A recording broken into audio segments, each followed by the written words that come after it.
देश के तमाम न्यूज चैनल्स और सोशल मीडिया पर एक मुद्दा गरमाया हुआ है, वो है राजा रघुवंशी का मामला। आम लोग राजा रघुवंशी की मर्डर के बाद आक्रोश में हैं। सब लोग एकजुट होकर उनके कातिल को सजा दिलाना चाहते हैं और राजा को न्याय। बिल्कुल सही है, होना भी चाहिए ऐसा। लेकिन अगर किसी एक की जिंदगी गई तो उसके लिए इतने आवाज उठ रहे हैं। इसी बीच 4 और लोगों ने अपनी जिंदगियों से हाथ धोए हैं। उनके परिवार वालों ने भी अपने घर के किसी सदस्य को खोया है। उनके लिए भी तो आवाज उठे, उनको भी तो न्याय चाहिए। मैं ऐसा बिल्कुल नहीं कह रही कि किसी एक की मौत हुई तो कोई बड़ी बात नहीं है, बिल्कुल है, बिल्कुल बड़ी बात है। खासकर वो तरीका जिससे राजा रघुवंशी आज हम सब के बीच में नहीं है।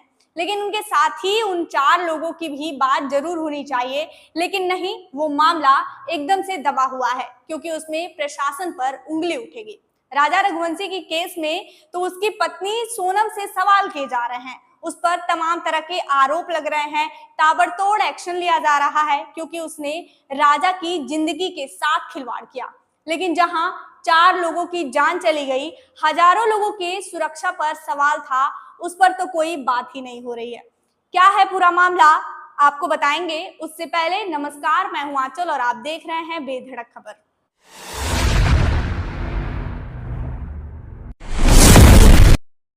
9 जून को सुबह 8:30 बजे के आसपास मुंबई के मुंद्रा रेलवे स्टेशन के पास एक हादसा हुआ जिसमें 4 लोगों की जान चली गई। खबर है कि लोकल ट्रेन में ज्यादा यात्री भरे हुए थे, जिसकी वजह से कुछ लोग गेट पर ही खड़े थे और अचानक 10 लोग ट्रेन से नीचे गिर गए, जिसमें से 4 लोगों की मौत हो गई जबकि 13 लोग घायल हैं। मरने वालों में से एक जीआरपी कांस्टेबल भी थे। सुबह का समय था, तमाम लोगों को अपने काम पर जाना था, जिसकी वजह से उस वक्त ट्रेन में भीड़ ज्यादा थी। रिपोर्ट्स के मुताबिक रेलवे बोर्ड का कहना है कि ज्यादातर यात्री संभवतः ट्रेन के फुटबोर्ड पर ही लटके हुए थे और विपरीत दिशा से ट्रेन के गुजरने से उनके बैग आपस में टकरा गए, जिसके कारण यह हादसा हो गया। लेकिन सवाल यह है कि ये भीड़ पहली बार तो नहीं हुई होगी। लोगों को इतनी संख्या में एक साथ एक बार पहली बार तो काम पर नहीं जाना होगा, या फिर पहली बार तो ऐसा नहीं हुआ होगा कि लोगों को मजबूरी बस गेट पर खड़ा रहना पड़ा होगा। अब सब कुछ बहुत पहले से ही होता रहा है, पर जिम्मेदारों की नजर नहीं गई। ये नहीं लगा कि ऐसे हादसे हो सकते हैं, लोगों की जान पर खतरा है, या फिर जिम्मेदार ये इंतजार कर रहे थे कि अगर कोई दुर्घटना होगी तब देखा जाएगा, एक बार हो जाने दो फिर देखेंगे। मैं ऐसा इसलिए कह रही क्योंकि खबर है कि इस घटना के बाद रेलवे प्रशासन ने अब ट्रेन में ऑटोमेटिक दरवाजे लगाने की घोषणा की है, जिसके बाद वर्तमान में चल रहे सभी सब अर्बन एरिया के लोकल ट्रेनों को फिर से डिजाइन किया जाएगा। अब सोचिए जरा, एक तरफ हादसा हुआ और तत्काल प्रभाव से रेलवे बोर्ड की ओर से ये फैसला आ गया। इससे पहले क्यों नहीं किसी को लगा कि इन ओवरलोड ट्रेनों में दरवाजे की जरूरत है। एक तरफ भारत अब विकासशील से विकसित की ओर कदम बढ़ा चुका है, लेकिन सुविधाएं क्या है? जाहिर सी बात है कि यात्रियों की संख्या पहले से ज्यादा बढ़ेगी। अब और अधिक लोग ट्रेवल करेंगे तो उनके लिए गवर्नमेंट क्या व्यवस्था कर रही है?